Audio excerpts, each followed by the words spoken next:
Grunden til, at vi valgte at starte virksomhed, det var egentlig, fordi vi slet ikke kunne se os selv i et 8-16 job. Så det lå bare i kortene, at vi skulle være selvstændige.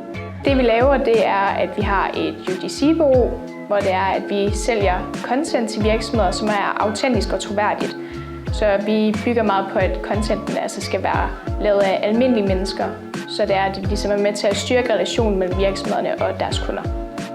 Det er jo sindssygt dyrt at høre en influencer til at gøre noget. Og mange har også regnet dem lidt ud. Så vi i USA, at de brugte rigtig meget UGC, som er brugergenereret indhold. Og så begyndte vi egentlig at undersøge det, og har skrevet et akademisk speciale om det. Og så det var egentlig sådan, at vi startede med det. Ja. Jamen altså, vi startede på Next Step på UCN, hvor vi egentlig havde 10 uger, hvor der var sådan skemalagt. Så hver uge så satte vi egentlig nogle mål for virksomheden, og så havde vi egentlig bare to-do-lister, vi skulle igennem.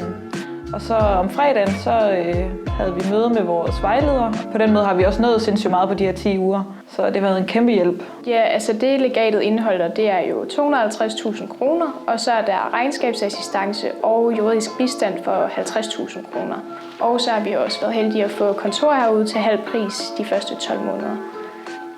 Og det vi skal bruge pengene på, det er blandt andet en platform, som skal være på vores hjemmeside. Ja, som egentlig er forbindelsen mellem virksomhederne og de her creators, der skal lave videoerne. Så det bliver vores største aktiv i virksomheden.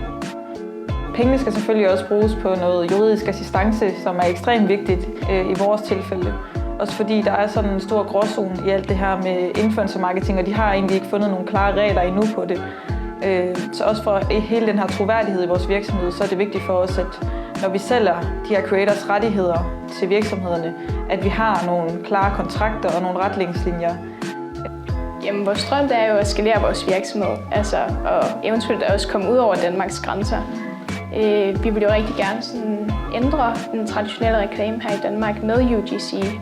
Altså fokus på det autentiske og troværdige content, som er med til at skabe noget engagement blandt kunderne, men også bare styrke relationerne.